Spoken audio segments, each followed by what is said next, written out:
Hello बच्चों, कैसे हो आप सब। तो आज की हमारी कहानी है आलसी गिद्धड़ की झूठी दोस्ती। बहुत समय पहले की बात है। एक घने जंगल में एक गिद्धड़ रहता था। उसका नाम चतुर था, लेकिन वास्तव में बहुत ज्यादा चालाक नहीं था। वह बहुत आलसी था और हमेशा बिना मेहनत किए खाने की तलाश में रहता था। उसे मेहनत करना बिल्कुल पसंद नहीं था, इसीलिए वह हमेशा किसी न किसी बहाने से दूसरों को बेवकूफ बनाकर अपना पेट भरता था।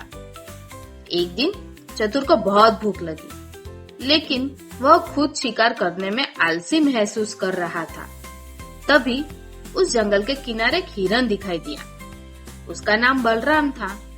बलराम एक शांत और दयालु हिरन था, जो हमेशा दूसरों की मदद करता था। चतुर के दिमाग में एक चालाकी भरी योजना आई। वह बलराम के पास गया और बोला, भाई बलराम, तुम तो कितने अच्छे और समझदार हो। मैं हमेशा से तुम्हारा दोस्त बनना चाहता था।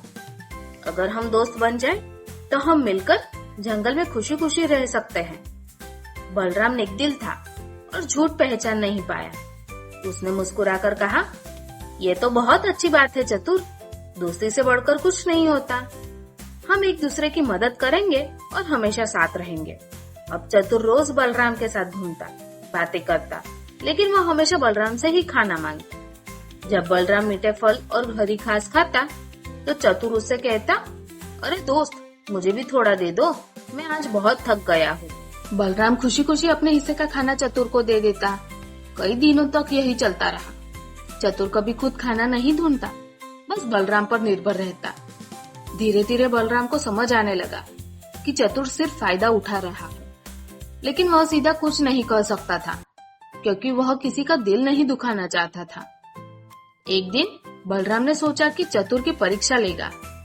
उसने चतुर से कहा, दोस्त, आज मेरे पैर में चोट लगी है, मैं खाना नहीं ला सकता। क्या तुम मेरे लिए कुछ फल तोड़ सकते हो? चतुर यह सुनकर घबरा गया। वह जानता था कि मेहनत करना उसके बस की बात नहीं थी।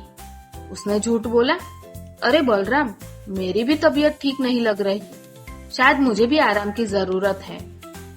बलराम को अब पूरा यकीन हो गया कि चतुर सच्चा दोस्त नहीं है, बल्कि वह सिर्फ अपना स्वार्थ देखता है। उसने हंसकर कहा, ठीक है दोस्त, आज तुम आराम करो, लेकिन याद रखना, सच्ची दोस्ती बराबरी पर चलती है। जो दोस्त सिर्फ अपना फायदा देखे वह दोस्त नहीं, बल्कि एक धोखेबाज होता है। यह सुनकर चतुर को शर्म आ गई, लेकिन उसकी आदत थी कि वह कभी मेहनत नहीं करना चाहता था। वह वहां से चुपचाप चला गया और बलराम ने राहत की सांस ली। तो बच्चों, हमें इस कहानी से ये सीख मिलती है कि जो दोस्त सिर्फ अपना फायदा देखता है और मेहनत से बचता है, वह सच्चा दोस्त नहीं होता। दोस्ती में हमेशा बराबरी होनी चाहिए। कैसी लगी दोस्तों आपको ये कहानी? अगर कहानी अच्छी लगे तो लाइक, शेयर, सब्सक्राइब करना मत भूलना। Good day.